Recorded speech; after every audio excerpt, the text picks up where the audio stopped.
and welcome to the All Around Natural Beauty RN channel, where I am passionate about helping victims of all ages and all genders overcome the fear of facing the abuse to become survivors because we believe that you can't help if you are a victim.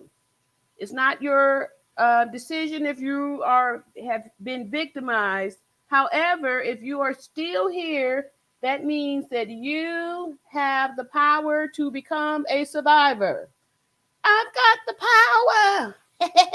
So we got the power over here. We are exercising our power, our rights as victims to become survivors because that's where the power is at. And there's strength in, it develops your character when you do go through something. So, all to victims in becoming survivors.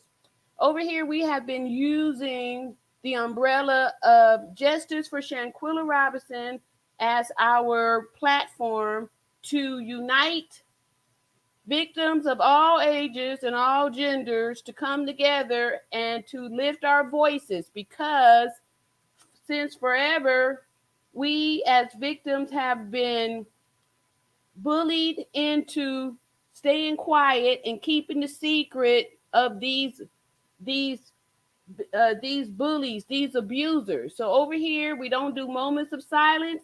We do moments of speaking where we speak out the names of the victims and we speak out the names of the abusers because we're not gonna take it. We ain't gonna take it. We ain't taking it no more. We lifting our voices. We're tired of being silenced. We are fed up with how victims have been treated and how we have not been able to get any justice. So, for those of you who don't know me, 53 years old, yes, moving on up, moving on up. I'm moving on up there. And it's really sad that, when I first started talking about Shanquella, I was 51. And now, I didn't had two birthdays and we are still, with no justice. But I do believe that because most of us are not interested in letting this go, that we continue to talk about it, even though they have been trying to shadow ban us, trying to silence us. And the more they're doing that, we're putting these pieces together and we are understanding why. And that's why y'all noticed that, several months back, I said we had to get political to unite our voices and to be able to do something. So tonight I'm just super excited because I feel like I said over here, we are about the truth. Math and science, no speculation. It's math and science, facts, facts and facts, facts, facts, facts. The truth is the truth, and it shall prevail. And that's why we have to be proud of it. We have to be okay with the truth. And thank y'all so much for coming in. Hopefully, everybody is hitting the like button on your way in here so we can let the algorithm know that we do want justice for Shanquella Robinson. Even though, like I said, they have really, once we started getting close to that truth, man, they really started trying to put that shadow over channels that's promoting and pushing the truth. And like I said, this has been a learning experience for me too. And some of the videos that we're going to go over tonight, we're going to connect these dots. We're going to connect the dots with all of the rationale and the reasoning behind why things are going the way they're going. Like, I'm sure I'm not the only one who noticed that we haven't heard anything. We haven't heard anything. Everything's been like shh, hush, hush, hush. And why is that? There was times when people were coming here saying, how come Black Lives Matter didn't get involved? People were inquiring about why didn't Ben Crump get involved, before he actually got involved. And at the time, like I said, I didn't even know, I had never heard of Ben Crump until this here Shanquella Robinson case. But after learning some more stuff about the Trayvon Martin case, I had kind of did a not kind of, but I did a live on that a few days ago, and discovered that this Ben Crump character has been doing some stuff out there, and soon as he touched the case, they kind of heard it and puppet mastered, and really started manipulating the family, and how I really feel like they are a big reason to why no justice is happening here. And again, we discovered that being a black woman places you at a high potential for not getting any justice. So, that's why I'm saying we need to unite. We need to unite, and we need to unite. We need to unite. So, thank y'all so much for coming in. And let me finish my introduction. For those of you who don't know me, 53 years old and a proud Gen Xer. And the reason why I'm super proud to be a Gen Xer is because we are we are a unique generation, because we were here before the internet. We was here before the internet. We was here before we was here, and we from the old school of reading, writing, and arithmetic, and math and science, and not this fairy tale delusional craziness that they're putting out there now for these new people and stuff. We was about we was about math and science, right? The truth and God, right? So I'm just super excited that I really feel that things are going to be changing now. This is the year. This is the year for truth, and I'm just grateful that it's put back on my heart to come out and talk about it. Even though, like I said, made a big thing to try to make it feel like nobody is interested in this, but every time I even put out a little something, people come and say how grateful they are that we're still talking about this. And so today I want to get started.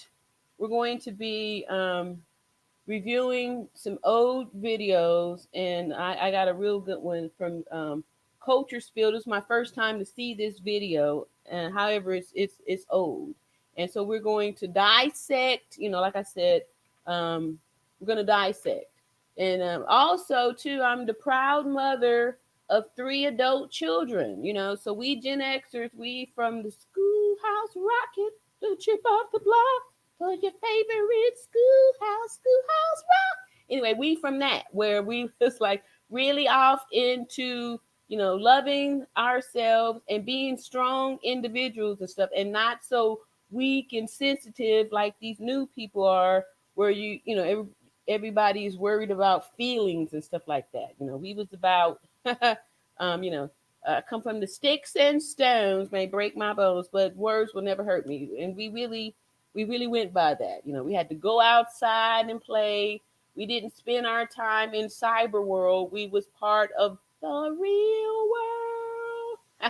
I'm so hyped tonight. I'm just excited to be back here. It had been a while where I was like quiet, because I was like feeling overwhelmed with evil. Evil just felt like it was just building up there, and I was just like, I can't believe that. Hey, what's going on, God? Like, come on now, show up and show out, show up and show out, and let the people know where the power is at. The power is in the truth, right? And that is the word. All right, so we're gonna start off right away here with our acts of faith. We're gonna bless the chat with the acts of faith. Today is January the 17th, 2024. This acts of faith is a book written by Iana Van Zett, copywritten in 1993. And I started reading this in 95. So it's a really good book. daily meditation for people of color. However, we do over here recognize that it's for all people, right? Because when we start putting all these divisions on us, that's a way for them to keep us, behind, keep us in this captivity by feeling separate and alone, right, and divided and all that stuff. When we are here for the humankind, right? We are all here for that. All right, so let's get started here. January the 17th, it says, in the solitude of your mind are the answers to all your questions about life. You must take the time and ask and listen. And that is from Bawa Mahadian Dean. All right. And then Iana says, there are times when we all feel as if we need to be alone. Wow. Okay, that's how I was feeling that way. Let me get back onto this here. Woo. That's the other good reason why I enjoy reading this, because even, years later, it's still very, it's relevant, and it makes a difference, right? And it's always, um, in the right season. Anyway, get back here. Iana says, there are times when we all feel as if we need to be alone. We just want to get away from everyone and everything and be alone. Sometimes we may feel guilty or selfish for thinking this way, but it is perfectly normal. To be alone is the best thing we can do for ourselves. To be alone means to be all one with the spirit within. When we are alone, we have an opportunity to get in touch with, to talk to, and be guided by our power source, spirit. To be alone means going to the essence of your being, to ask questions within and get clear, concise answers. To be alone means taking the time to give to yourself a small portion of what we have been giving ourselves for so long, or what we have. Okay. It is like drinking from the fountain of restoration and bring back your physical, mental, and spiritual health. So go ahead, tell them all, and don't feel bad about saying it. I want to be alone. Today, I am all one with the spirit within. Wow. Very powerful. I really enjoyed that act of faith. So how y'all doing out there today? Thank y'all so much for stopping by here. We got Tony King in the hizzy, TS, Helen Henry, Sabrina. All right, I appreciate y'all. So we're gonna jump off with our first video. And like I said, this is a new a new a new one that I picked up and found out about. Oh yeah, it is. All right. So here we go. I'm about to get it set up now. Uno momento. Let me go back here. Like I said, this is from Culture Spill, right? I stumbled on it today. Today's my first day to see it, and I think I watched all of it. But anyway, I watched enough to be able to say my piece and pick out bones and stuff. And then all right, so here this video, Culture Spill, 2.5 million views a year ago. This was December the 3rd, 2022. Okay, so this was, a week or so after the thing went viral. Folks, started, you know, watching this and reporting on it. All right, so we'll give some commentary, and we're gonna watch and take notes, y'all, because like I said, over here we really stick to the facts, right? No speculation, and so I always call out the bones when I find them in there, right? Oh, this is All right. Anyway, here we go. Did Shanquella's friends really lure her to Cabo with the intention to hurt her Oh, and let me see here. It says FBI reveals why Shanquella Robinson's death was planned. All right. So even way back then, folks was feeling like this was planned. plan her death? When they got back from the trip with her luggage, what did they tell you happened to your daughter? That she got sick from drinking. It was alcohol. That she got sick from drinking. It was alcohol. Even though it has been weeks since Shanquella Robinson has passed away, the entire internet is still angry and demanding answers. And just when we thought there was no way that this case could get any worse, the authorities have released some new details and evidence that All right, CBS News says Mexico wants U.S. woman extradited. suggest her death was not an accident and was in fact planned by her own friends. Wow. But why did they hate Shanquella that much? Yeah, Why did they really do it? And what is the FBI saying about this tragedy? Shanquella Robinson's death has thrown the entire community into confusion in the weeks following the incident. For those who haven't been following the story, we're going to give you a quick breakdown of the case before we get into the latest details. Shanquella went with 6 friends to Cabo Mexico for a birthday trip for one of their friends. They left from North Carolina, and Shanquella was in perfect health when she left. The friends she left with were Malik Dyer, Winter Donovan, Elise Hyatt, Dejanay Jackson, her best friend Khalil Cook, and Nazir Wiggins. But Nazir has come forward to claim that he arrived in Cabo a day after the rest of the group and that he wasn't there when the event occurred that led to her death. According to Shanquella's mother, Khalil called her the day after they landed in Cabo to tell her that Shanquella had drunk too much and had alcohol poisoning, so she wasn't feeling too well. He later called back to tell her that medical staff were in their room and were trying to resuscitate Shanquella. And when she passed away, he then told her that the resuscitation attempts had not been successful. Wow. Khalil and the rest of the group decided to cut their holiday trip short and return home to North Carolina. And the most bizarre thing is that they left Shanquella's body in Mexico, but they took her luggage with them, and Khalil dropped it off at her parents' house. In a recent interview, her mother revealed that Khalil had continued to lie to her when he dropped off her luggage, still claiming that she died from alcohol poisoning. When they got back from the trip with her luggage, what did they tell you happened to your daughter? That she got sick from drinking. It was alcohol. That she got sick from drinking. It was alcohol. Now, Khalil used to hang out with her family a lot, so the family knew and trusted him. Even when he got back from Cabo, he would come around the family a lot. But all this changed when the autopsy result came out. All right, and this is the death certificate. See, it says it up there. Death certificate.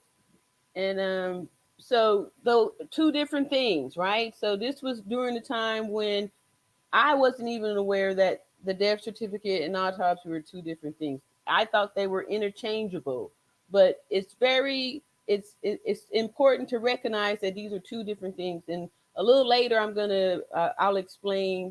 read off the differences between the two. But what I want y'all to get from this is that how they kept, even at this beginning time, trying to confuse us by putting those words in there like that. Death certificate. This is a official document. See this stamp there? This is an official document.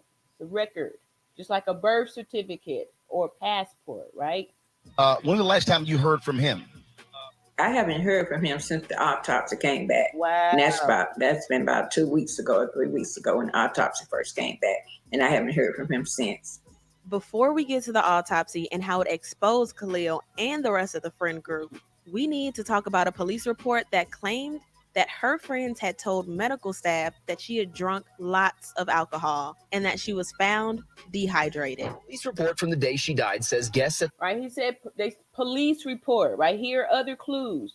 The police, the police don't have the authority to report on any medical stuff, right? So in the beginning, that's how we can see these were lies automatically that they were feeding to us, and then if you don't listen closely, you'll miss the fact that they said police report. Since when the police start talking about the cause of death and somebody having a seizure and all the stuff that they said the police documented, right? These are clues. The resort called for medical help, claiming she had drunk a lot of alcohol. A doctor said she was, quote, stable but dehydrated, adding that the Dehydration is not a stable condition. It can go south really quick. So a doctor would never say that a patient is stable but dehydrated in the field. guests refused to bring her to a hospital. The police report said she went into cardiac arrest and was declared dead at 6 p.m. According to this, her friends had refused to take medical advice to take her to the hospital, and this should have raised red flags with the medics that were attending to that situation. The medics, there's never a time where the medics are called and if the person is not talking or speaking, that they're going to listen to the bystanders and not take them to the hospital. That's what they do. Their emergency response system, that's what they do. So these are lies. Like there's no way that emergency personnel would say, "Oh, the person needs to get to the hospital," but the people saying, "No, do what you got to do here." What? That's those are lies. That doesn't happen. But from what we know now, her friends probably lied to the medics about the alcohol poisoning. And anybody in the medical field could see those injuries. So they're painting a picture like these Cabo Six got so much power that they were able to fool and trick a doctor and some medical people with their, come on now, right? And the medics didn't probe further. In fact, before her autopsy results came out, the Mexican authorities treated it as an accidental death and didn't investigate further. That was the alibi that they purchased, the alcohol poison that we discovered that Mexico was selling these like a 2-for-1. This is what people do. They go out there, they drop bodies, and then they say alcohol poison or alcohol intoxication. Most of the time, most people aren't able to recover the bodies of their loved ones, so they'd have to accept whatever the story is, right? So, but because Shanquella's family, her dad made sure that her body got back, and they got the death certificate, which shut down all that bologna sandwich that Cabo Six was trying to pass out there. But then the autopsy contradicted everything about the police report, down to her time of death. Wow. According to the police report, she passed away around 6 p.m., but her autopsy refutes this. Okay, so look. All right, so I'm gonna play another video. Okay, let me write down these times. They already. Let me give me a pen and write down these times. Okay, so because one of the video, okay, these times ain't matching up. Look at this baloney. All right, so let me see here. Death. According to the police report, she passed away around 6 p.m., but her autopsy refutes this because it lists her time of death as 3 p.m. Okay. Now the autopsy, okay, so it said severe spinal cord injury and atlas luxation with a life expectancy of 15 minutes after receiving injury. So if they said that she got the injury at 2:45, they're gonna say the time of death is 3 p.m. So they're only adding that's how they got their time. They're not, saying they didn't. That's how they got their time. So that's why the death certificate time is just stating from what they said that this was the time that her last known well time. So it's normal to have some time lapse in determining the time of death, but a 3-hour difference is just too much. Yep. And it suggests that the police report might not be completely correct. Yeah. Also, the autopsy listed her cause of death as severe spinal cord injury and atlantoaxial subluxation, which is a condition where unstable or excessive movement is present in the first 2 vertebrae of the neck. And it suggested that Shanquella had been the victim of physical attack. Interestingly, the autopsy made no mention of alcohol in her system, and people have pointed out that if she indeed taken enough alcohol to get alcohol poisoning, then it should have shown up on the autopsy. And it should have shown up when she was standing erect before the attack started. She wasn't staggering. If she was, bent on alcohol, how is she standing up erect and trying to, bait off this vicious attack? This further proved that her friends were lying and were trying to cover up. This was confirmed when a video leaked online that showed Shanquella getting hit by one of her friends, Dejanay Jackson. In the video, Dejanay was hitting her repeatedly, even though Shanquella wasn't fighting back. To make things worse, the other people in the group were sitting back, watching without attempting to intervene or even asking Dejanay to stop. Khalil could also be heard saying, "Quella, can you at least fight back?" So, from what we know, the autopsy result shows that she could have easily gotten injured in the fight, especially since it was reported that Winter Donovan also hit Shanquella and even slammed her into a wall. Well, as a result of public outcry and indignation, as well as Shanquella's parents' determination to get answers and justice for her, Mexican authorities reopened the investigation into her death, and the FBI also got involved in the investigation. The Mexican police overturned the previous ruling of non suspicious death and have now ruled it as a femicide. For those who don't know what femicide is, it is simply the of a woman. All right, so real quick, let me just pause super quick there. And I haven't done this in a minute, but we're going to read the definition of femicide. Uh-oh.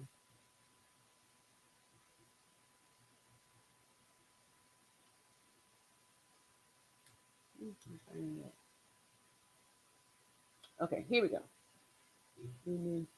Stop sharing. Just real quick. It's super important to go back over the original stuff so we don't get distracted and they start trying to change the meaning of words and stuff like that. So femicide says the killing of a woman or girl, in particular by a man, and on account of her gender. All right. So that is the definition of femicide. It's the killing of a woman or a girl by a man. By a man. That is why this is femicide, not homicide. Femicide. It has, these are the conditions that need to be present. A woman or a girl being killed by a man.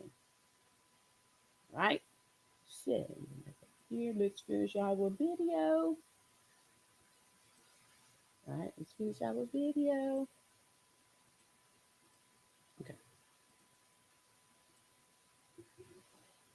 Based on her gender. The Mexican authorities believe that Shanquella was in part because of her gender, and this is why they ruled it as a femicide. And if convicted, a person could face up to 60 years in prison. This ruling is one reason that it is believed that Shanquella's death was planned, and most probably before they even left North Carolina at all. People pointed out the fact that her friends watching her get beaten up without saying anything is a clear indicator that this could have been a gang up between them. Things got even more suspicious when another video from the trip leaked online, and it shows that the group was clearly planning something without Shanquella's knowledge or involvement. What? They, what the old said, they crew. This sent off a lot of red flags for a lot of people because the group was clearly trying to make sure that Shanquella couldn't find them and they didn't want her to hear what they had been talking about. Also, people pointed out that it was shady that they left Mexico so soon after her death. Yeah. It is believed that the trip could have been an excuse to hurt her in another country, then hurry back to the United States to avoid facing justice in another country. The fact that they left so quickly and left her body in Mexico after only a few hours fueled public opinion that the friends know more than they are saying. People have called out the entire friend group for allegedly planning the entire thing, saying, like I was saying, look here, Toronto, like in the beginning, it was all over. So what they're purposely trying to silence everybody. So this whole thing can just go away. But people, nobody's just letting it go. Things like, so all of these people involved in Shanquella Robinson's murder need to be arrested and put Yep. away for life. Yep. If that doesn't happen, not going to be good. This was It was November a planned 24th. attack. People have lost all of their morals. And the more I think about the Shanquella Robinson assaults, the angrier I get. Yeah. They planned this entire thing. They intentionally planned the trip to Mexico to kill her. They intentionally caught her at her most vulnerable, and Yep. they intentionally recorded it to embarrass her. Premeditated. Yep. And now, in recent development, the authorities have seemingly confirmed that her death was premeditated. In fact, Mexican authorities have confirmed that they have issued an arrest warrant for one of her friends who they believe was the main aggressor. Mm. They released a statement saying, "This case is fully clarified. We even have a court order. There's an arrest warrant issued for the crime of femicide to the detriment of the victim and against an alleged perpetrator, a friend of hers who is the direct aggressor." Now, how come? That's how you can tell this too is baloney. Um, in the beginning, like we heard from that other Mexican reporter that said that Mexico, the police didn't give them the information until the day they asked for it, which was November the 17th or the 16th. So look at how vague this is. Like they're not naming any names or any of this stuff. This is just another dry bologna sandwich just to put out there so it will appear that they're actually trying to do something. This is part they're this is fake. Actually, it wasn't a quarrel, but instead a direct aggression. Mm. We are carrying out all the pertinent procedures, such as the Interpol alert and the request for extradition to the United States of America. It's about two Americans, the victim and the culprit. While they didn't confirm who it was that the warrant was issued against, it is widely believed that the warrant was issued against Dejanay because of the video that went viral. While this news has brought a sense of justice to people, it appears that the extradition might not take place because, according to an expert, the probability of her being extradited to Mexico is 50-50. If the U.S. authorities and potentially U.S. court are not convinced that the Mexicans have a very strong case, then it's very unlikely that she would be extradited.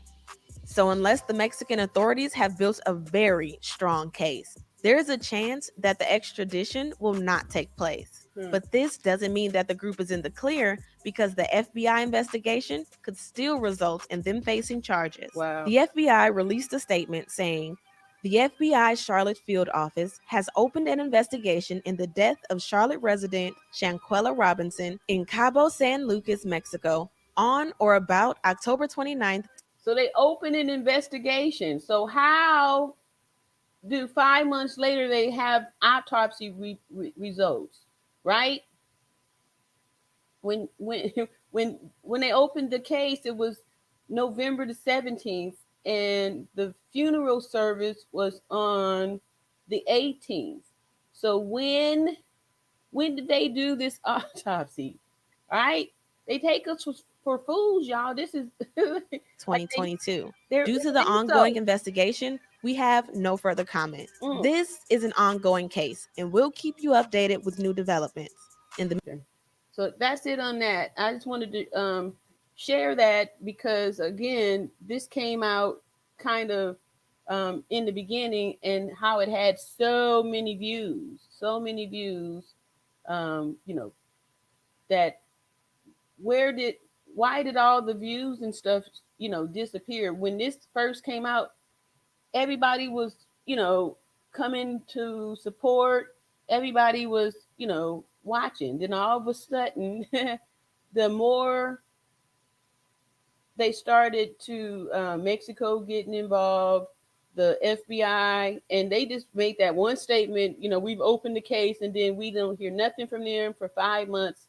And then we hear that they're saying that, oh, it's not enough evidence. Not enough evidence, like we didn't previously see the video. What's going on, Sabrina? Give me some greetings up there. And I said, hey, we got so a TS says, sounds like Cabo 6 kin folks making recordings. Wow, we torn down this whole story. Yes, and so yeah, this to me kind of supports that because who yeah, who else is shutting down all this stuff? I believe you. What's going on, La Jessica? Yeah, howdy. PM channel in the house. Yes. All right. I think you are. Yeah. Here we go. All right. So I want to show y'all that in our next video is going to be because we're going to show some more little shorts to connect some dots and stuff. So I know. Let's see here. We'll do this timeline. On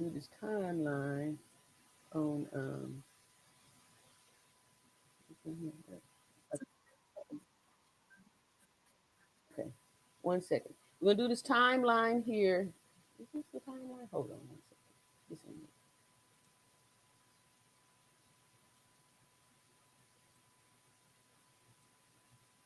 Oh, here's our timeline. Oops. Pause. All right. Let me share here. This is the timeline again. Going back to the beginning before they recognized that they needed to make up stories and stuff. And so we can get this. It's like a nightmare, man. It's I can't even sleep. Oh, I forgot to tell y'all. I'm just frustrated. My heart is just aching. All right, so this and as a father, man, a praying man. November 17th. Bernard Robinson is begging for answers about how his daughter, Shanquella, died last month in Cabo. I just want some truth, because this don't even add up right. He says he and his wife were told Shanquella died of alcohol poisoning, but the autopsy says she died due to injuries to the spinal cord and neck. A video has now also surfaced showing someone attacking Shanquella. Through the grace of God, I think I'm gonna get to the bottom of it, sir. God not gonna fail. It's gonna come out. It's gonna come out. Information out of Cabo authorities has been difficult to obtain, so I called phone numbers associated. So November 17th, he's stating that information from Cabo authorities has been difficult to obtain. So, they weren't forthcoming in none of these things. This is them kind of like, trying to cover their butts. With all of her friends who went on the trip. The subscriber you have dialed is not in service. Most of the numbers are now disconnected, but 2 of them went straight to voicemail. Sorry, mailbox is full. I texted both of them and also paid them a visit since they have Charlotte addresses.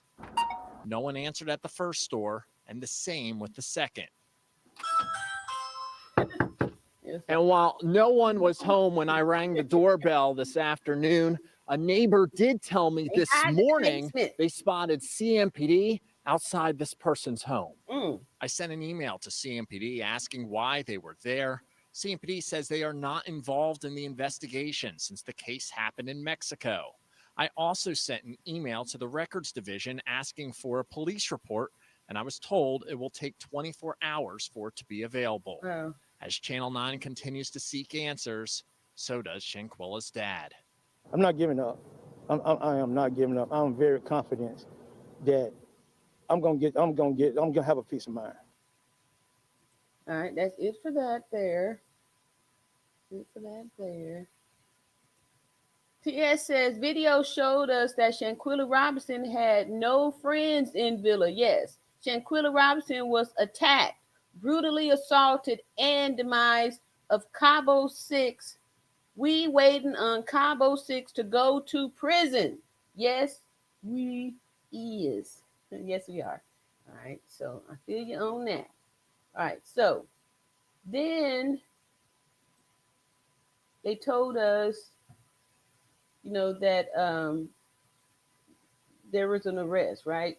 So then this article came out, this video came out, but nobody really talked about it. Like I discovered it months later. All right.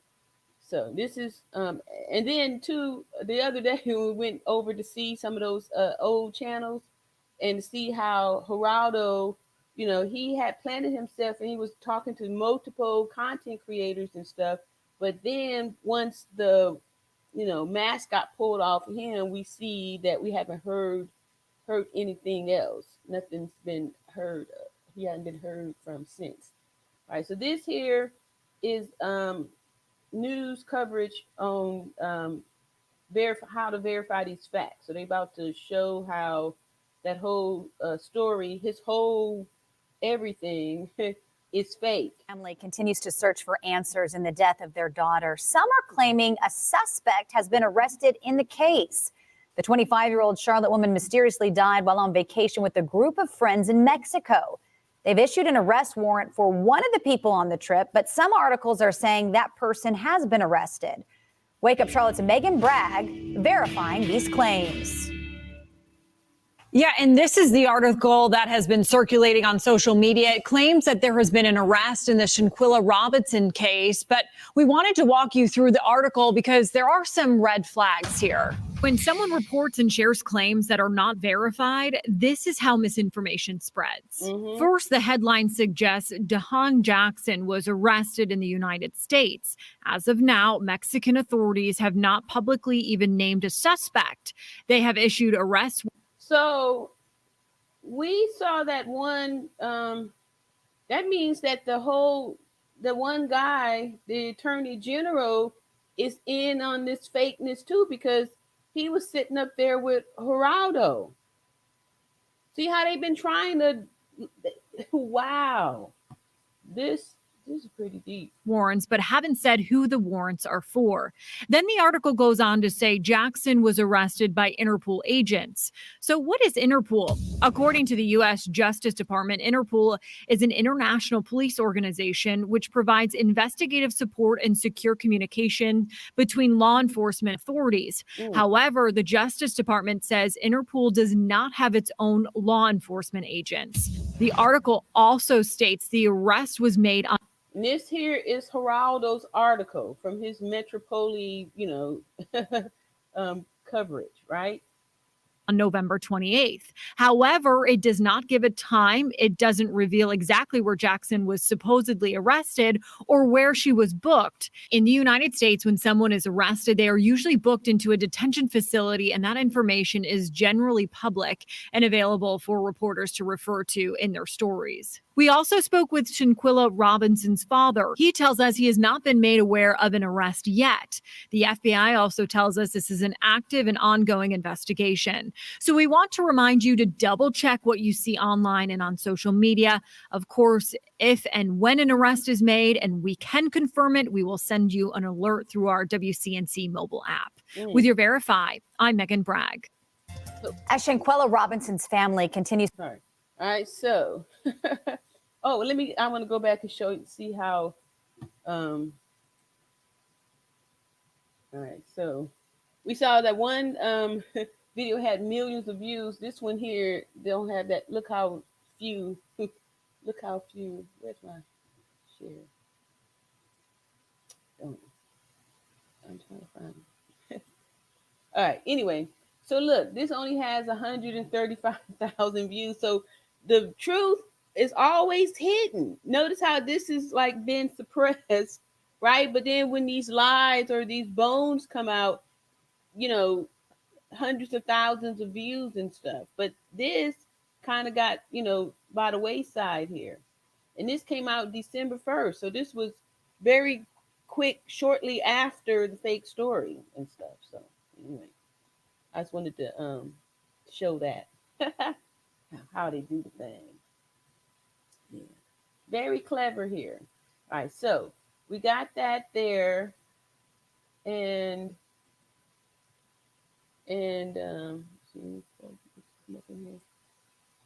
TS says they put lipstick on a pig. Cabo 6 going to prison. There is no statute limitation on the M word. Yep.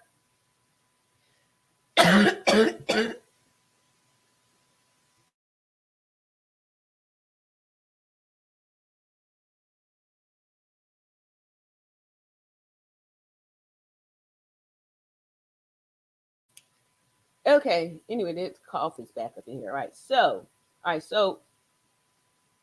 I want to now, play this here thing. Like I said, the other day I was talking about the Trayvon Martin case, and these things actually kind of tie together and stuff. So I'm going to show the crookedness or the, how this person, what should I show this real last? No more yet.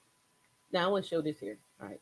Let's do a real quickie on Trayvon Martin. It's real short. And then this one about to show how Ben Crump lied. He is a liar, and they're promoting this whole,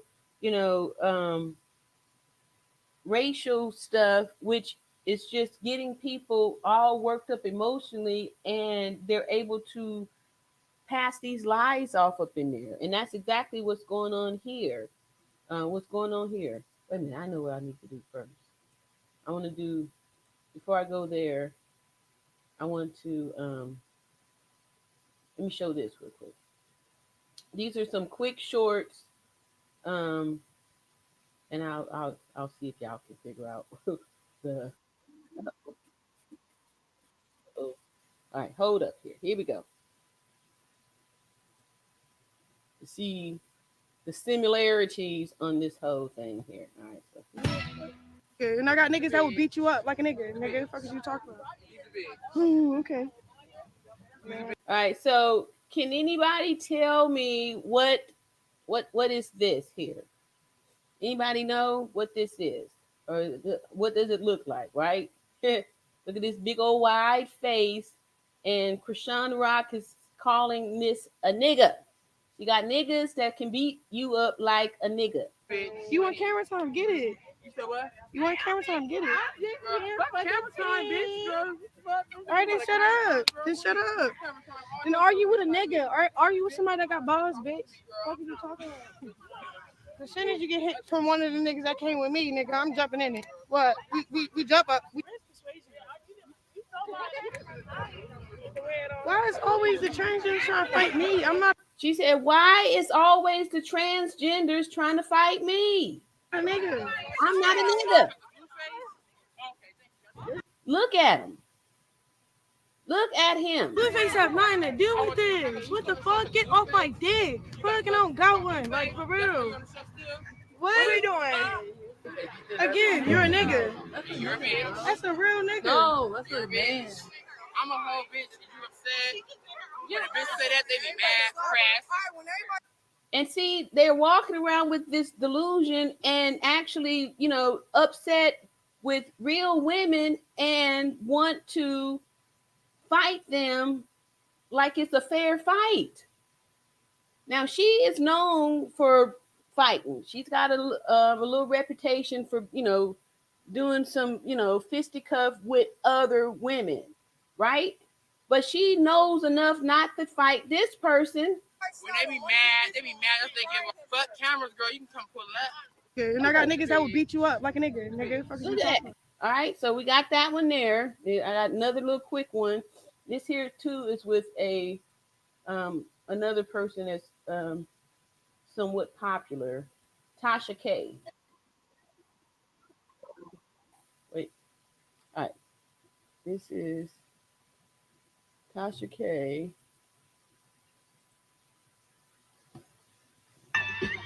That's it. Ain't no bitch.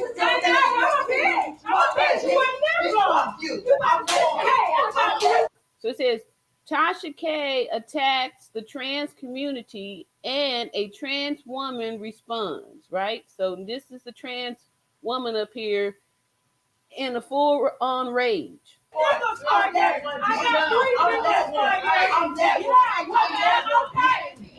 Who that sound like? I'm tired of your shit. It's the same thing. Bitch,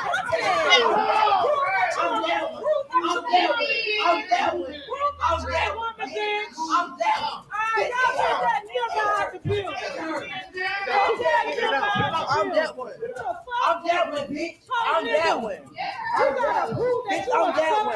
Bitch, I'm that one. You got a whole dick between your legs. Whoa, bitch, you don't know me. I do. My mama will eat you, bitch. Okay, let her come eat me. Will eat you, bitch. Stand down, let her come eat me. You stand down, let her come eat me. You got me fucked up, bitch. This is crazy. I'ma get that bitch. Tasha. Okay, now does this seem similar or familiar? Enraged. My Casamigo. Tasha, let me take a sit with you. Tasha, let me take a sit with you. Deja vu, Ain't no bitch. I'm a bitch. You ain't never fuck you. I'm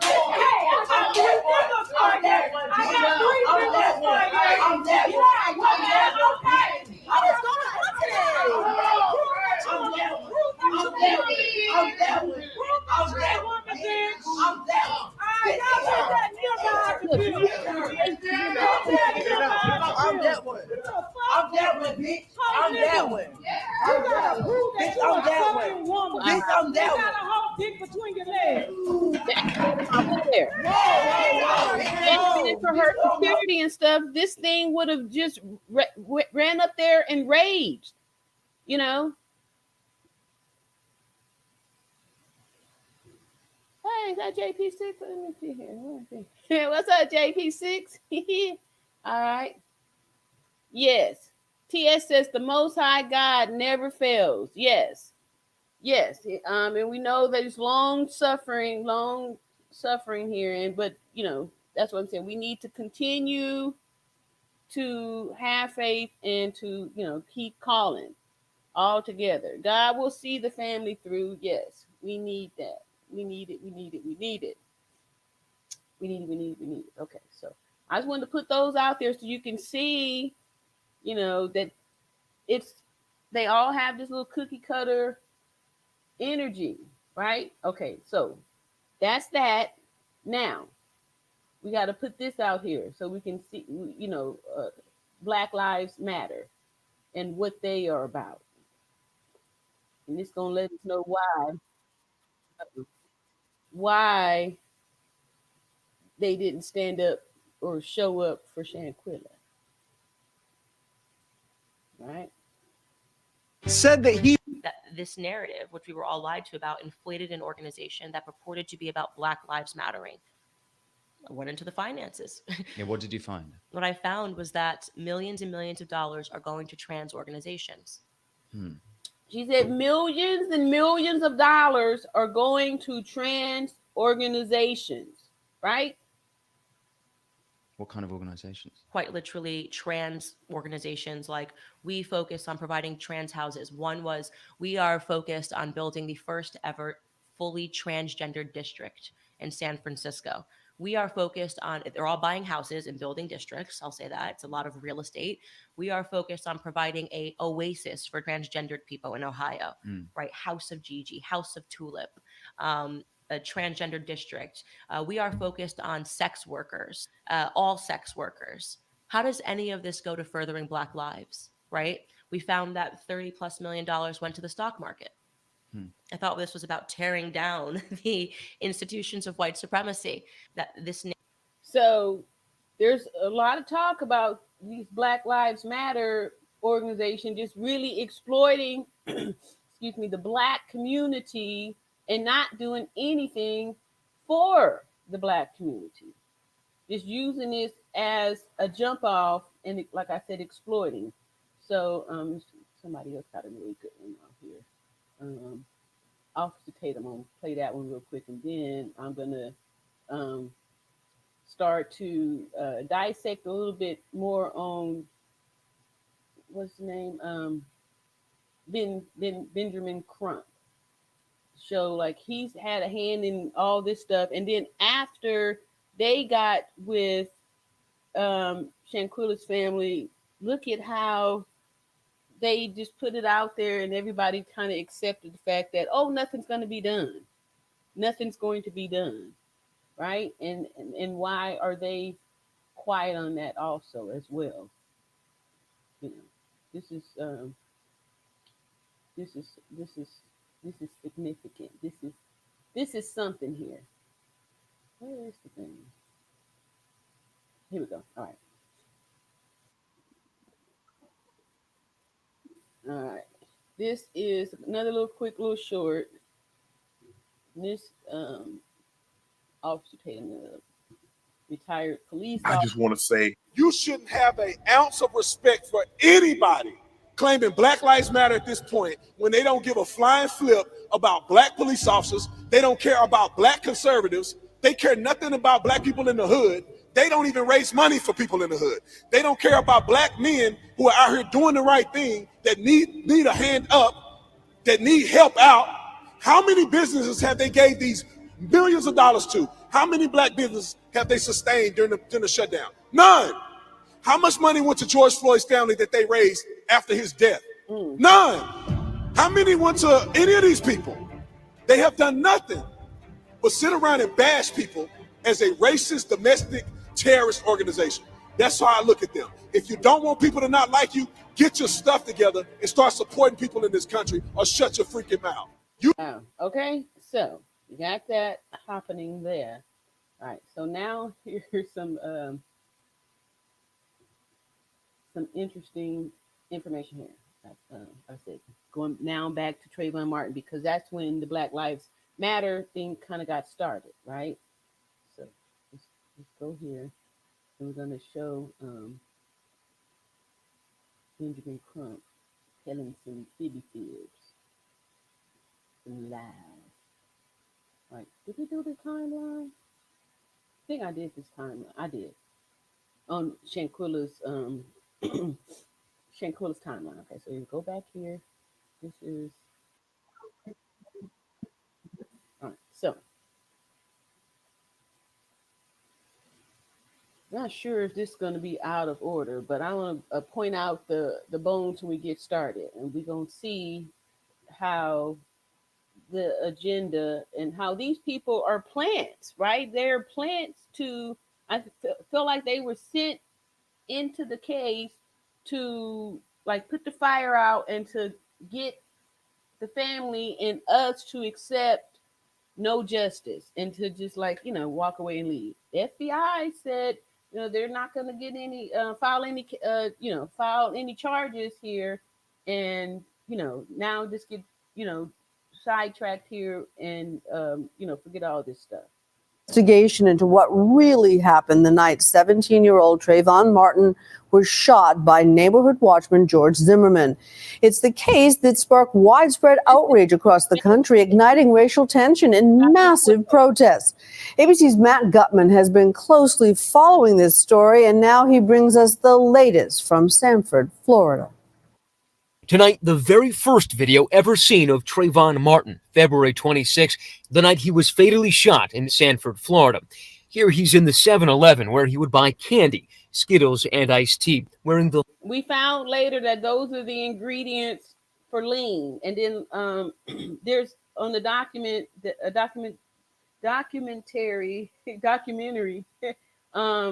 he participated in all that kind of stuff, smoking weed, making lean, and fighting. So that's his history. A hoodie that would become a symbol of his death, triggering marches and memorials.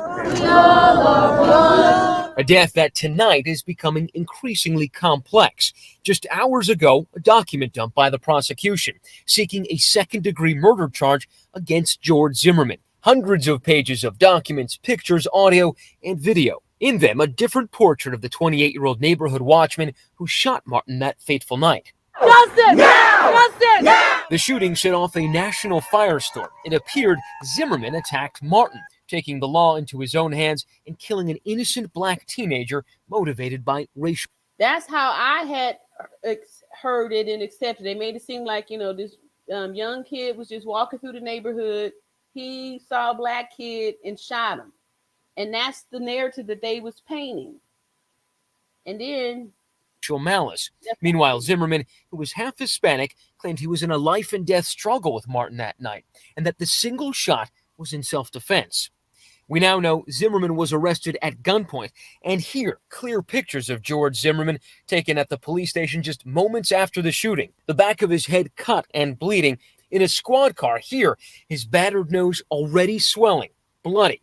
A doctor's report first obtained by ABC News diagnosed Zimmerman with a closed fracture, broken nose. One witness tells police he saw Martin astride Zimmerman, pummeling him, mixed martial arts style, and a paramedic reported several injuries. He had some abrasions on his forehead. He had kind of like a deformity on the nose, kind of a broken nose, some abrasions in the back of his head from him slamming his head down, and he beat the crap out of this dude. He beat the brakes off of him, and it was swollen. He had some abrasions on his cheeks and his face. And the documents show Zimmerman did not require stitches, did not suffer a concussion, and declined to go to the hospital on multiple occasions, saying he thought he'd be okay. But tonight, a key question remains. No one witnessed Zimmerman shoot, or what sparked that fateful fight.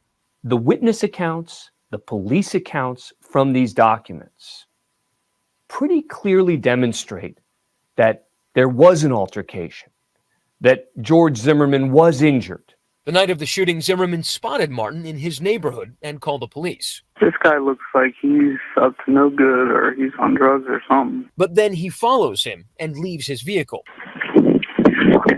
Which was his mistake. That was his mistake to do that. Because he shouldn't have been out there following him.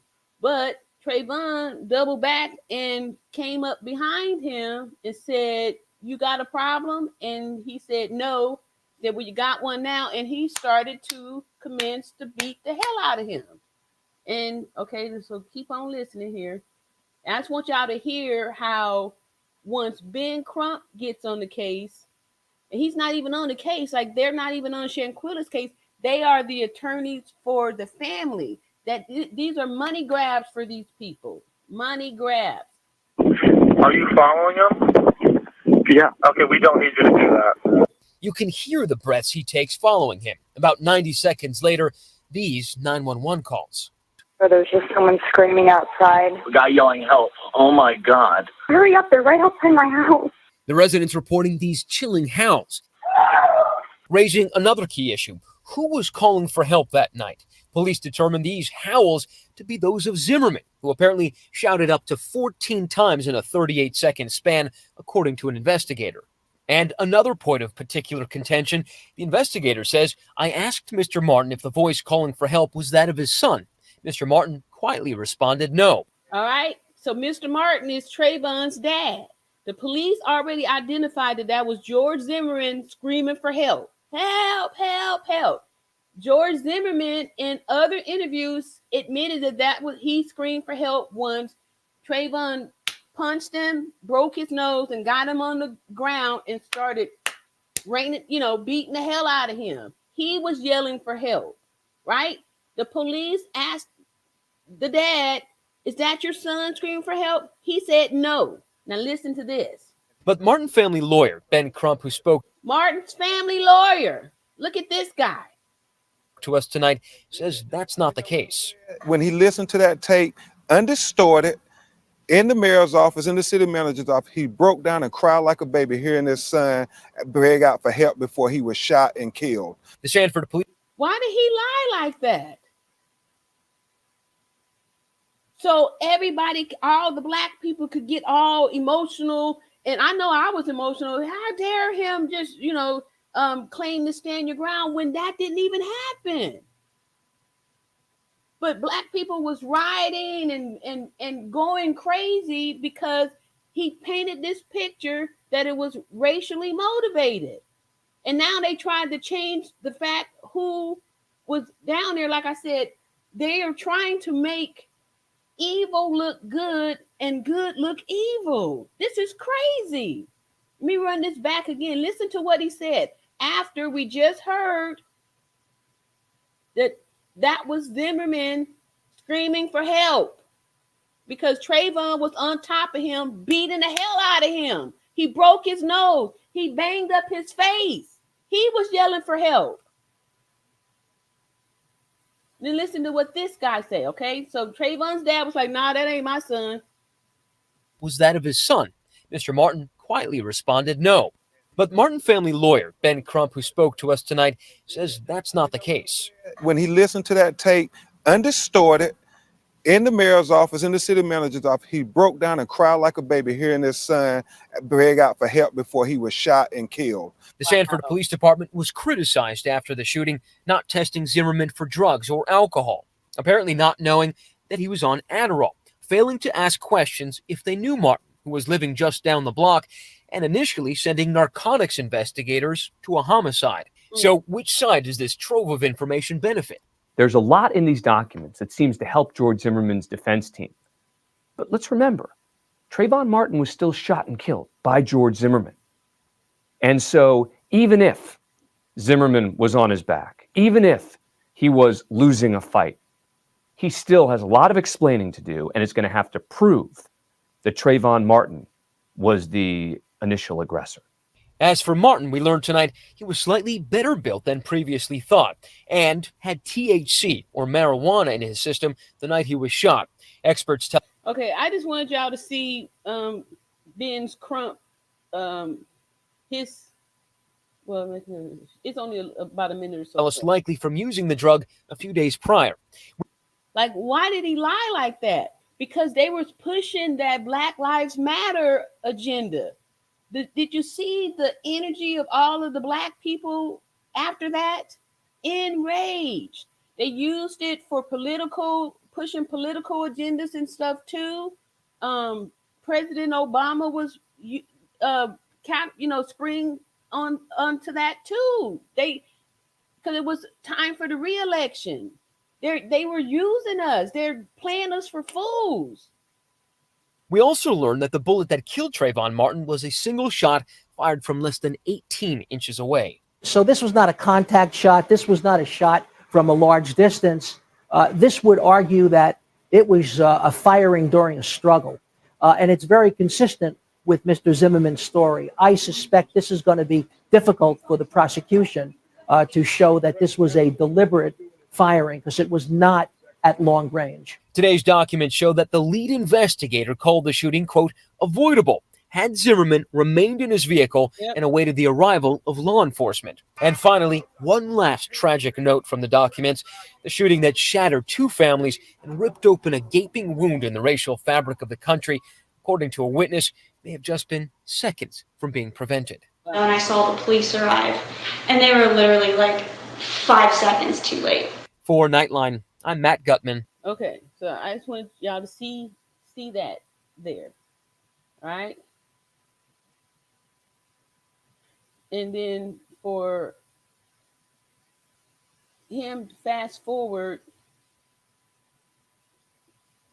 with this fake bologna sandwich that they, put out there with, because they were part of when the FBI came out in April saying that there wasn't enough evidence for Shanquella. Then they did the last little march, and they, did some word salad stuff up in there and pretty much shut everything down to say, well, we're just going to give you, there's no real justice, but, we're just going to support you and wish you the best, So I'm just showing how these things are tying in together. The reason why there's no justice for Shanquella. No justice for Shanquella. Let's see here. TS says, I heard this guy died allegedly. Uh-oh. I hope not. I hope Dad gets to see justice. Oh, y'all saying y'all heard that the dad died? Now, that would have been big news, right? See, PM Channel says exactly. Good point. He was sitting right there with Geraldo. Yes. Yes. Who? Yeah. The so-called, yeah. That's what I'm saying. We go back on these old stories and stuff. And until we started pointing out the lies, they was going on for that. And then before we started pointing out the lies, this channel was getting tons of views. Everybody was coming over here from all over the world. And as soon as I started saying, hey, that's a dry bologna sandwich. Hey, that couldn't happen. Hey, a doctor would never do that. They didn't do any CPR. Once I started shutting down all of those lies, and all of a sudden, boom, a big old shadow was casted over here because they wanted to paint their own narrative. They wanted to put out these different stories. They was like trying to the same thing what they did with this Trayvon Martin thing. They took George Zimmerman's words, cries of help, and put it on Trayvon. This is insane. They did the same thing here. Oh, the Cabo Six moved the body, the Cabo Six dressed the body, all these baloney, like for what? And then, like I said, when I started pointing out, I said, hey, they couldn't have done that. Hey, well, if they did that, why did they do, showing how it didn't make sense, the story that they was trying to put out there, then all of a sudden, boom, keep this down, keep this down. So why is that? Because of the connection that and the money that's being made because of the tourists over there at Cabo. Like they want this to go away quietly. Like we don't want to, we know that it's fake because if Mexico let them leave and in the beginning initially said that they didn't see any type of ruled out foul play and said it was alcohol poison, that they didn't say anything or try to get any justice until the video went viral. So yes. TS says, I gave a heads up on Geraldo Zúñiga wasn't legit. Yes, I know a lot of people were saying that. I was I was done when he came out with the fake pics on the life not the CPR people from the American Red Cross. That's when I was like, this is baloney. Like there's no way that there's pics. Why were they taking pics there? Like there's never been a time that emergency medical response have come out to a scene and somebody was snapping pictures. So everything that they was doing, they would produce after the story to try to paint a picture, even the so-called interrogation. If they had done all that, then why in the beginning did they say that it was, ruled out any type of foul play? If these things weren't true, Let's see, TS says, that's a trainee trying to fight a girl female. Okay, yes, all right. So if people could see that there, I don't understand why you can't see that in the video with Shanquella being unalive with the bare hands of a trainee.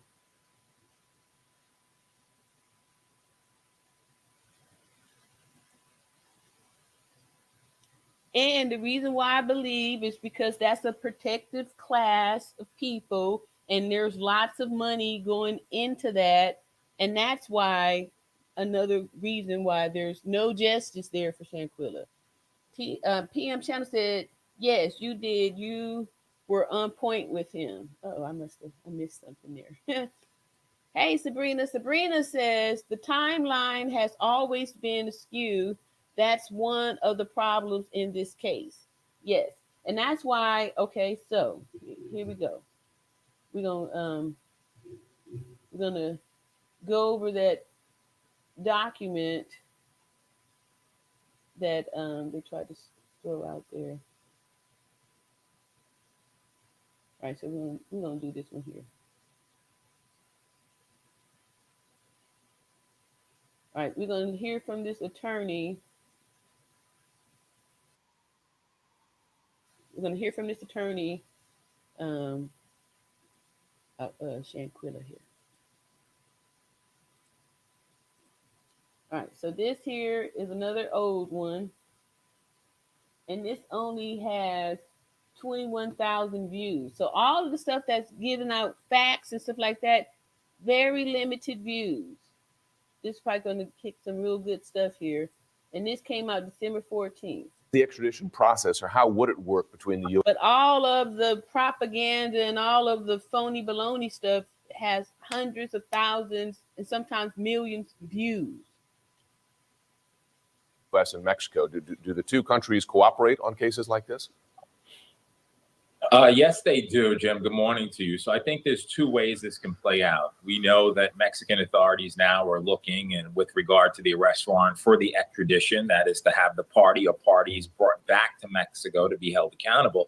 And if they do that, I think what you'll see is the Department of Justice involved. We have an Office of International Affairs. We have a robust extradition proceeding, and we have actually a treaty with Mexico that's been in existence for some 45 years. And so there is cooperation. So on the one hand, you could see Mexico engage in the prosecution. On the other, we certainly have a statute in the United States that would provide for our government to be involved and the federal government to prosecute a foreign national, right? What happens is, just to be clear in terms of that statement, in the event that you go overseas and Okay, so JP6 says, have you heard that the Democrats were afraid of losing the black votes?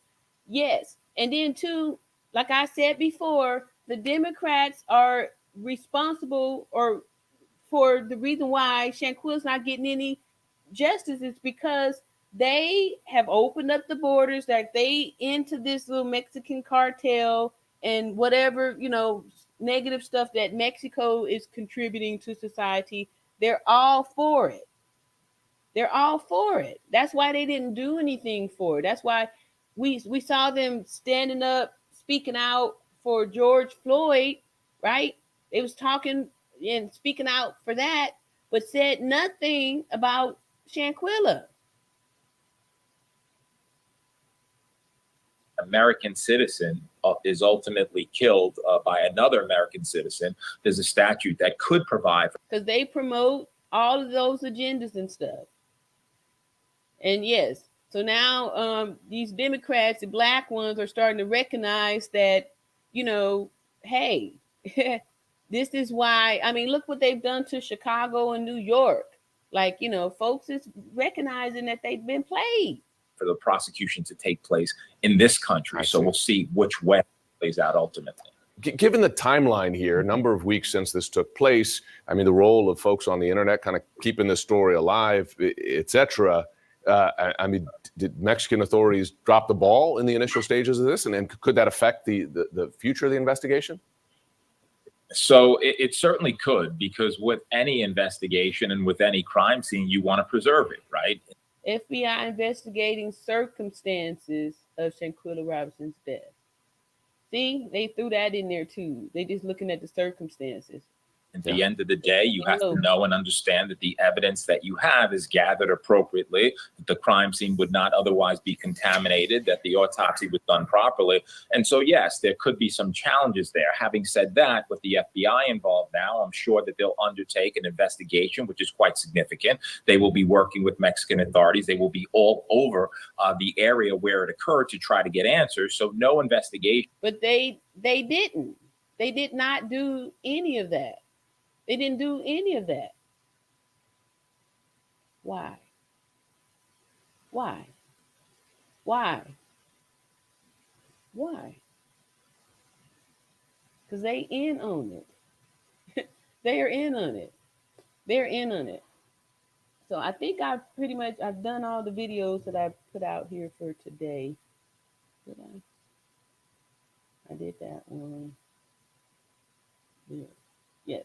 And so anyway, it's my hopes that we can see how all these dots are coming together, and the reason why I'm saying we need to vote and we need to change and not just blindly vote Democrat like that, because that's how they've been manipulating us this whole time, right? We look at all of the stuff that happened after, how they distort the truth. And like I said, they change good to make it look like good is evil, and then evil is good. So I know what I want to do too. Show a couple more of these here videos of black people falling for this stuff and out there acting ridiculous. No, that's not right. Acting ridiculous, just doing all kind of awful things, and how they don't say anything about it. But as soon as something happens, and if the person have a different race or something like that, then they make it seem like it's this racial thing. And They don't do anything when it's black people doing negative things to black people and stuff. So, right, let me show y'all this here. Yeah, I'm gonna let y'all go. I ain't gonna hold you long tonight. I'm just grateful to still be coming out and stuff like that. All this stuff here. All right, here we go. Black people using racism as an excuse to, just be degenerate. This is. Oh, here we go. Uh-oh. Girl, get that back. And there's tons of videos like this.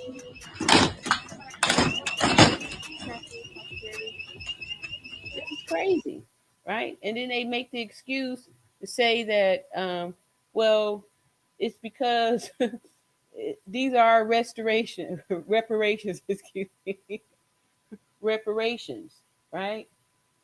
So, let's see. Let's show this too. This here is super deep what Charleston White says on this one.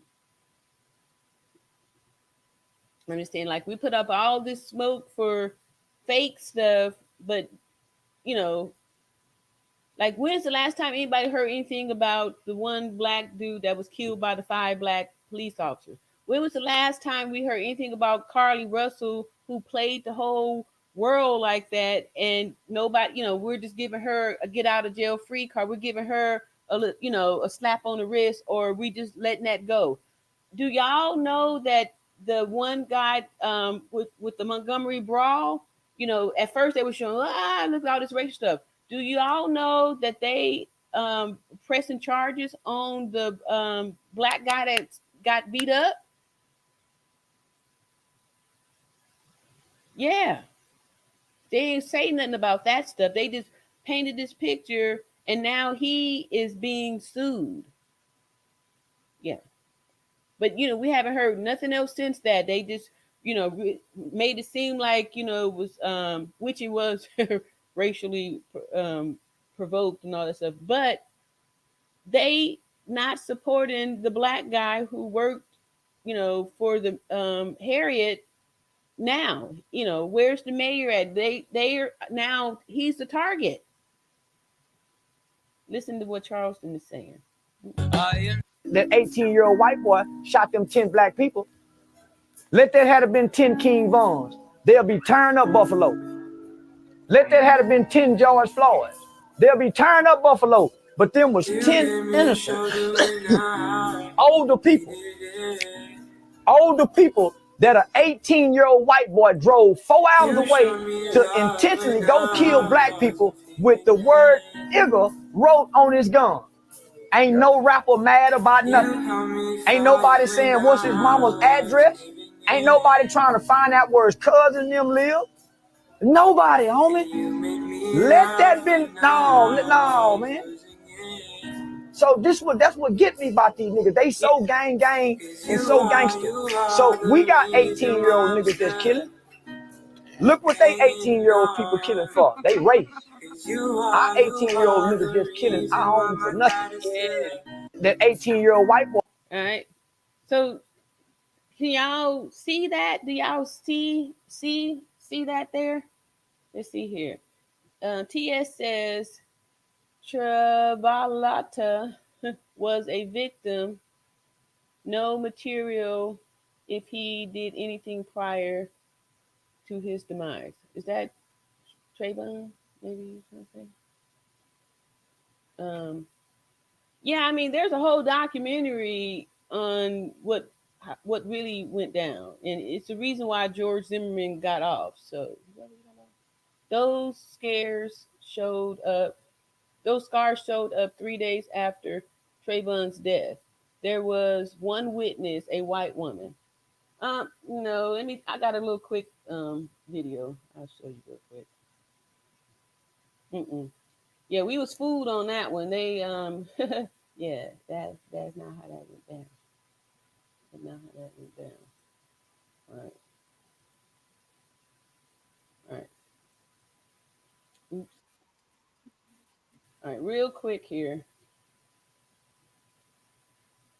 I think he's going to get in the beginning.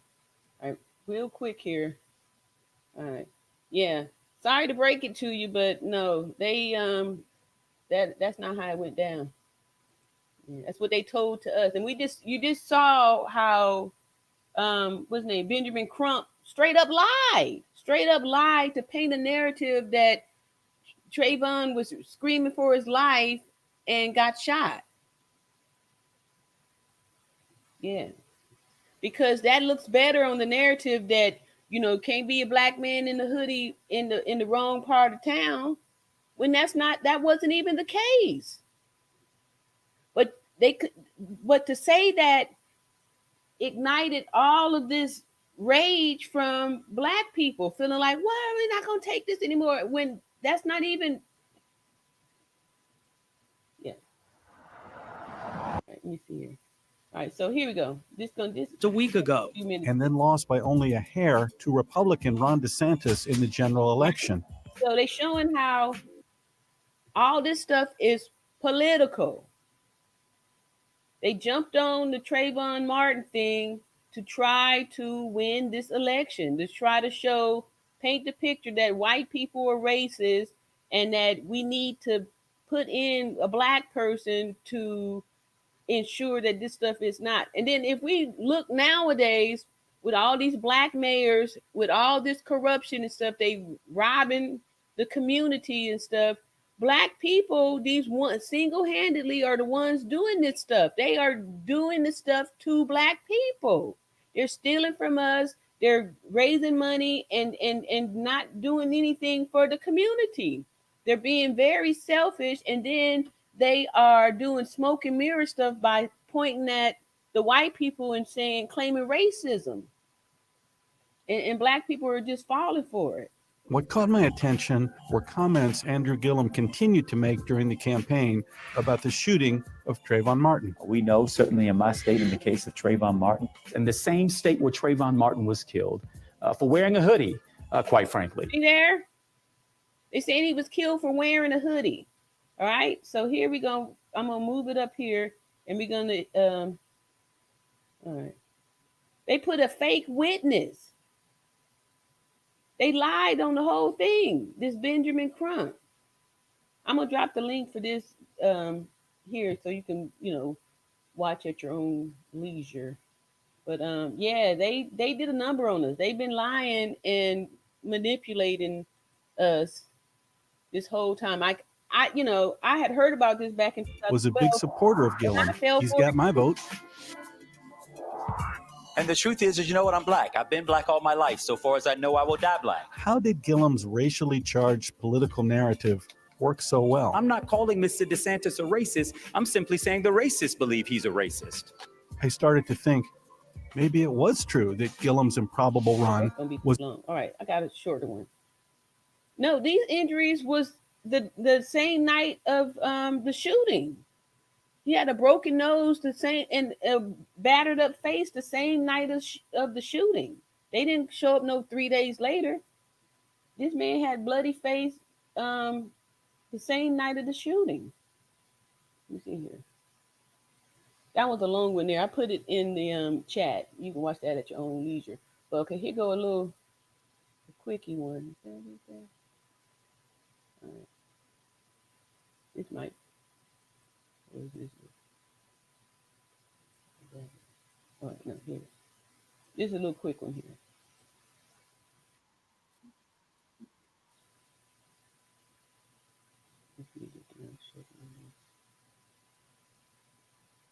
All right, here go a little quick one here. But no, he kicked his butt. He beat the hell out of him. And if you'll see that, he had a history of fighting, and that's just what he did. He was just a regular little young thug in the community. And he, even his friends and family was saying, you're going to catch you're going to get killed out there in the street. You all this fighting and stuff like that. And, that's what happened. That's what happened, That's what happened. George Zimmerman just happened to get to the gun before he did, But his face was all banged up, a broken nose. All that stuff was the night of. The night of. Oh, it might not be the name. I'm trying to scan through it to see. Okay, it's only 2 minutes, but I don't think this is the one. Let me see here. I got a better one. Yeah, here we go. All right. This is a reenactment, and then don't forget, they paint the narrative by putting the stories out that they want you to see.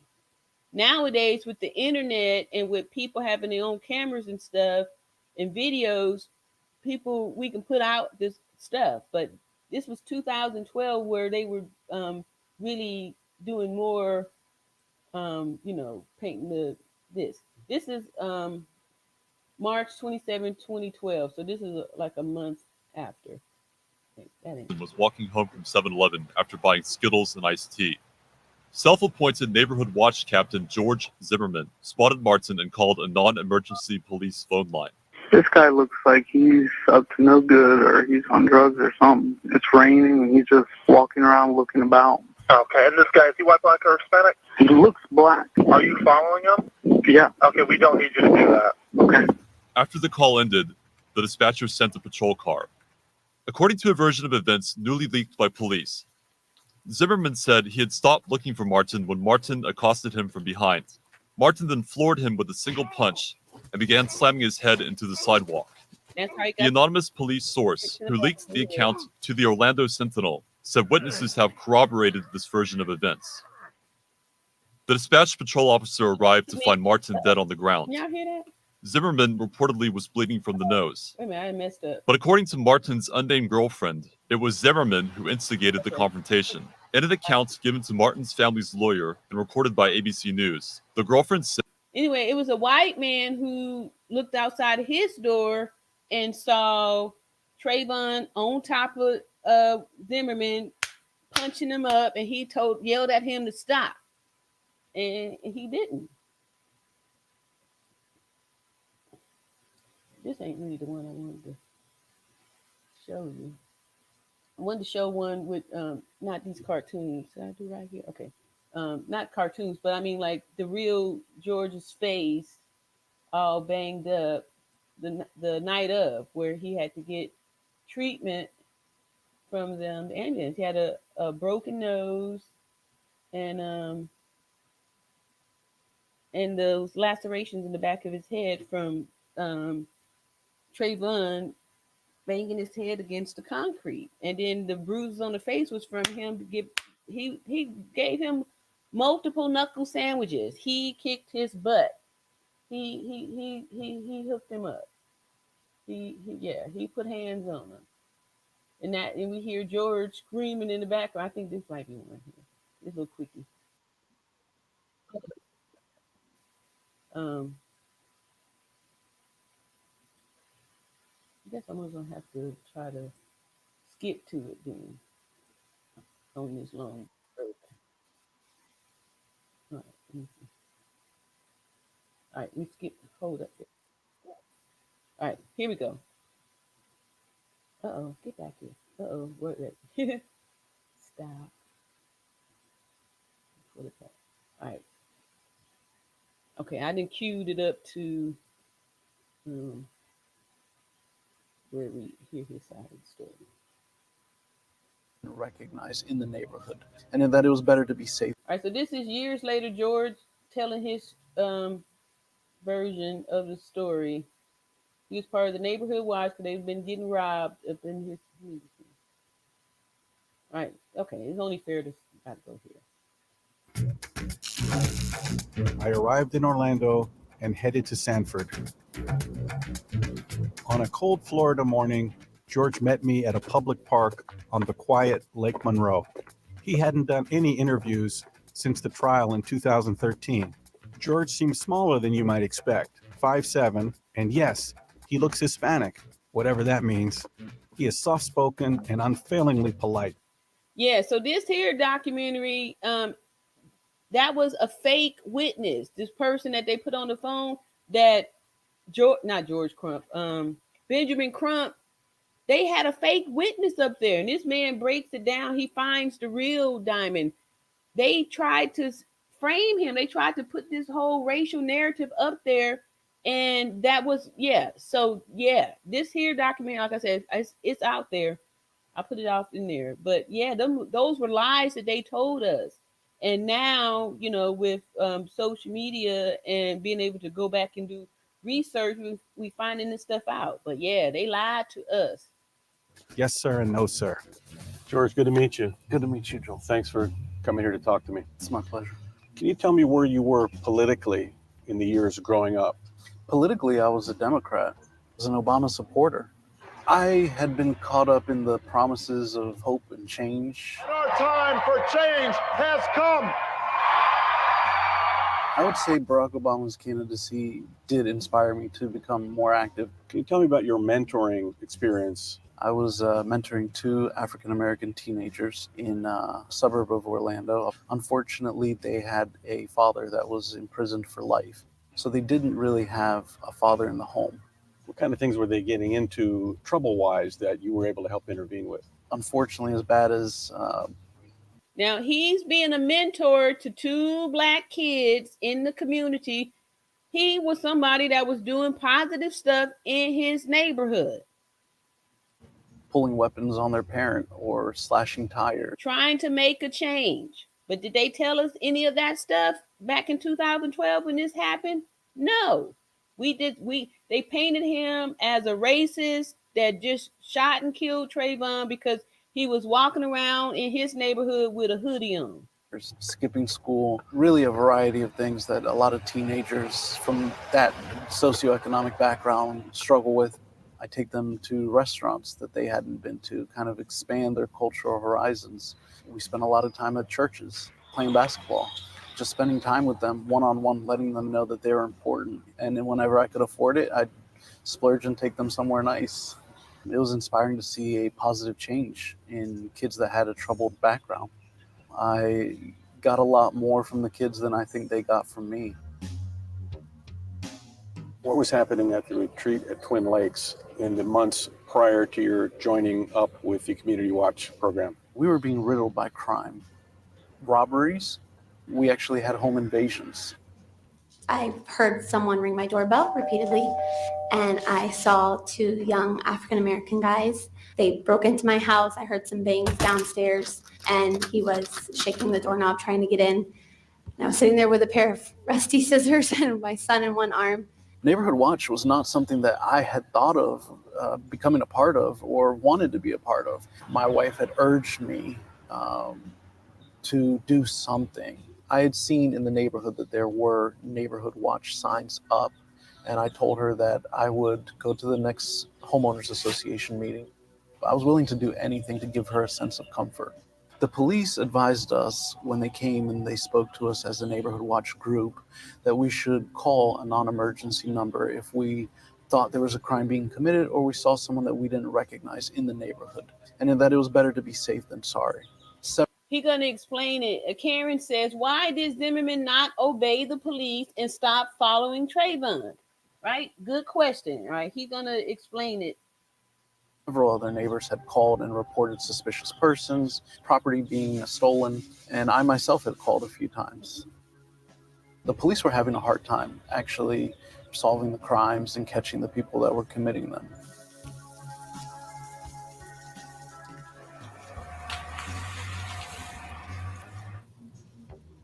Can you describe when you left your house that night and why you stopped your car? I was not on any type of Neighborhood Watch patrol. There was no such thing in the Neighborhood Watch program. I left my house that night simply to go to Target to do my grocery shopping, as I did every Sunday, to prepare my meals for the week. As I was driving out of my neighborhood, I noticed that there was a man who I had perceived at that time, in other words, in between the buildings, the rows of the townhouses, in the rain, in the cold, in no particular rush to get out of the rain or the cold. So I decided to do what the Neighborhood Watch program had instructed us to do. We called the non-emergency number. What caused you to leave your car? The reason I left my vehicle was because the non-emergency dispatcher asks me several times which direction did he go in. I felt it was my obligation, if I was going to call and ask for their assistance, that I should be at least able to give them an accurate description of where he had gone. But in fact, I had not seen him from the time I left my vehicle until the altercation. Are you following him? Yeah. Okay, we don't need you to do that. Okay. And when the dispatcher asked you if you're following him, why did you answer yes? I didn't mean that I was actually following him because I never really saw him. I just happened to be walking in the direction where I had last seen him. And so he was just walking in the direction where you last saw him, trying to let them know where he was at. Now listen up. Here go the part. Never saw Trayvon at all during that time. And I saw headlights near my car. So I decided to walk back to my vehicle, thinking it was the police officer. And then when I got to right about here, he yelled from behind me to the side of me. He said, all right, this is February 27th. This is the next day. Look at his head. Already got bandages on it. Now watch there. This is the next day. yo, you got a problem? And I turned around and I said, no, I don't have a problem, man. And he said, you got a problem now. And then he was here and he punched me in the face. Right? So he's walking and Trayvon comes up from the side of him, says, yo, you got a problem? No, man, I don't have a problem. Well, you got one now. And he commenced to kicking his butt. Being over 6 foot tall, he closed the gap between he and I very quickly and sucker punched me and broke my nose. Sucker punched me and broke my nose. He broke my nose. I lost my footing. I was disoriented. He pushed me down. Somehow he got on top of me. My head was about halfway onto the concrete and my body was mostly on the grassy area. And he just kept slamming it. He kept pummeling me with punches, decided to beat my head into the concrete sidewalk. I started screaming, help, help, as loud as I could. I started screaming, help, help, as loud as I could. We hear him on the 911 call, help, help. They said he screamed out help more than 18 times. This is the next day. Before they had time to say all this stuff, Benjamin Crump make up a story that it was Trayvon screaming for help. This man just said he was screaming for help the next day before he's been arrested or any of this stuff, before they're charging him with any of this stuff. He is telling them that that's him yelling for help. He did. Look at these wounds in the back of his head. His nose is broken. This is the next day. Kept going through my mind is get your head off the pavement. You're going to lose consciousness. 911, do you need police, paramedical? Both, I'm not sure. There's help. You can hear him in the background here yelling for help. There's someone screaming outside. Being on my back, all the blood from my broken nose. There. This is the same night. This is the outfit he was wearing. This is him sitting in the police car after. Look at his face. Red up here from getting punched up. The nose is broken. This is an obvious injury. You can see the swelling. You can see the misalignment. This is a fractured nose. Nose was going down my throat and essentially choking me. He was also trying to smother me and stop my cries for help while he was in the midst of raining down blows on me. Somebody here opened the door. Trayvon Martin was on top, correct? Correct. And he was the one who was raining blows down on the person on the bottom. He said Trayvon Martin was on top, correct? White man said, yeah. This is George on the ground, Trayvon on top of him, beating his ass. No, he shouldn't have got out the car. But now he's on his back getting his ass kicked. He's in fear of his life because he knows his head is being rammed into the concrete. He's choking on the blood that's falling down the back of his throat. This is happening quick. This is a scary situation to be in. He don't know this big black dude that just come up and said, you got a problem now? And he didn't just punch him once. He's beating his ass. He's trying to hurt him. He's banging his head against the concrete. White civilian here looks outside and sees this dude on the ground getting his ass kicked by this guy. Zimmerman, right? That's what it looked like. And he yelled at him, "Stop, stop, I'm calling the police." Even with Mr. Good yelling that he was calling the police, Trayvon didn't stop. He didn't let up at all. He continued his attack. And then what did you do to get out of the situation? I had shimmied my body down the grass to get my head off of the concrete sidewalk. It made my jacket ride up my body and exposed my firearm that had been concealed. I felt his arm going down to my side, and I grabbed it. I didn't really remember that I had the firearm on me, and I didn't think it would ever come into play. And I just grabbed my firearm and I shot one time. After I fired the shot, I believed I didn't even shoot him. I didn't think I hit him because he sat up and he said, "Oh, you got me." I thought he was simply stating that he wasn't going to fight anymore. He knew that I got to the gun before he did. "I know you have a gun now. I heard it. I'm giving up." My first reaction. His story didn't change. That's what he said the day after the incident. And this is what he's saying years later. The same thing. Like I've said before, the truth doesn't change. The truth remains the same. The truth doesn't need an explanation. I was concerned for my neighbors. Where did the bullet go? Because of the position we were in, my shot would have gone into one of their bedrooms. And that stunning video takes us right into the police station behind me. What were your feelings initially as to how the justice system would work? I had a great amount of respect. All right, so here we go. Where were the pics of Zimmerman's hospital records for a broken nose? Like I said, this is a pretty long interview. I felt like I had just showed a quick one, but anyway, is that it there? It's in there. Y'all just saw his nose broken and the redness and the swelling. Like Trayvon was whooping his ass. He was hurting him. And if we continue on here, we're going to find out that Trayvon was into this was when the World Star and all that stuff was happening. He just saw him as a little victim. Somebody trying to rat him out, But they try to change it up to, just like Charleston White just said, if that had been, some black people, some George Floyd, some people that wasn't up to no good that got killed, they would have really jumped on this whole thing. The same reason why they haven't said nothing else about the black dude getting killed by the 5 black police officers, because they need to try to charge things racially so we stay divided, and then we're not moving, we're not growing. They pulling the wool over our eyes, y'all. Come on. They covered for Zimmerman. How did that show that they were covered for him? Like, this was the next day. Like, they're not knowing that this is about to blow up to this whole Black Lives Matter thing.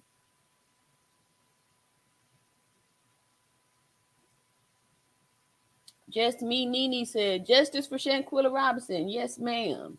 Yes. Yeah, and that's what this was about here. And that's why I was just tying these stories up together here, because me too, back in 2012, I thought, the way it was told in the news, it was just like, poor little Trayvon just walking down the street with a hoodie on, and boom, he gets popped because this guy don't like seeing black people in the neighborhood, and he gonna shoot him and say, "I was standing my ground," when he was sitting up there, fighting for his life. And once the weapon get exposed, it's a life or death situation here. It's whoever gets to it first. He just happened to be able to get to it first, and he let one off. He didn't continue to shoot. He shot him one time.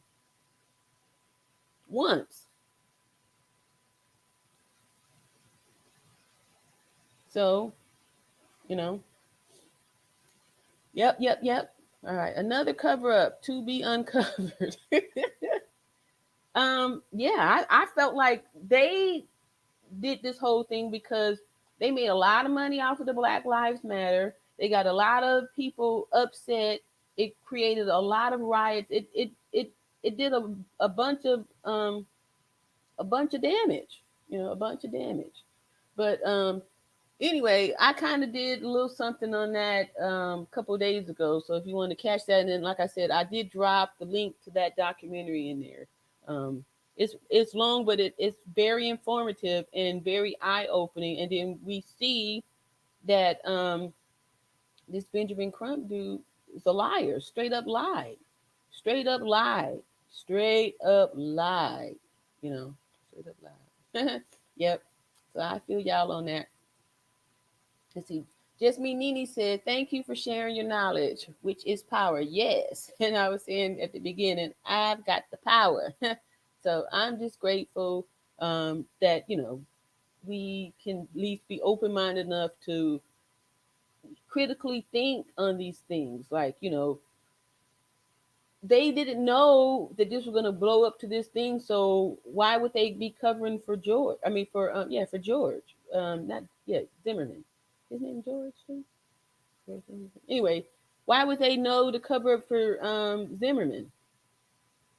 They didn't know that this was going to spark Black Lives Matter and all this stuff. Like, they didn't know that. So why would,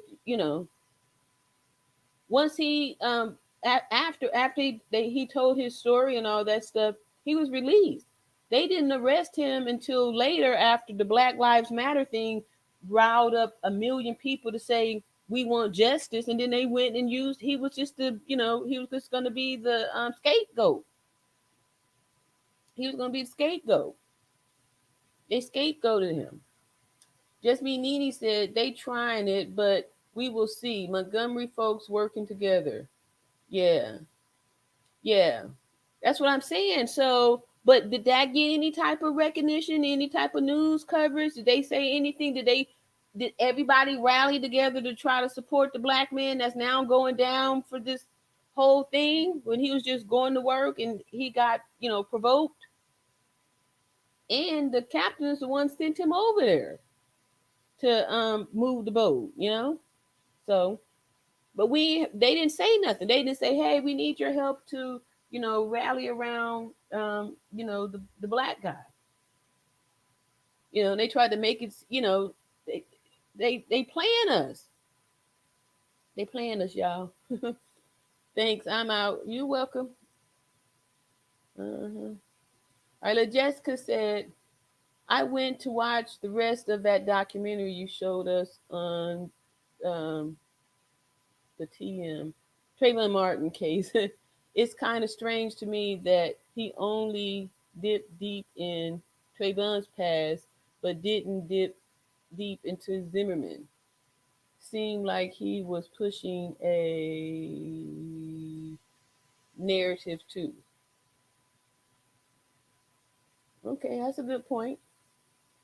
However, I mean, it's still something that they lied. They lied.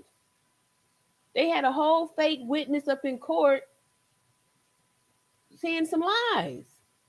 That's not right. It's not right. It's not right. That's wrong. That's wrong.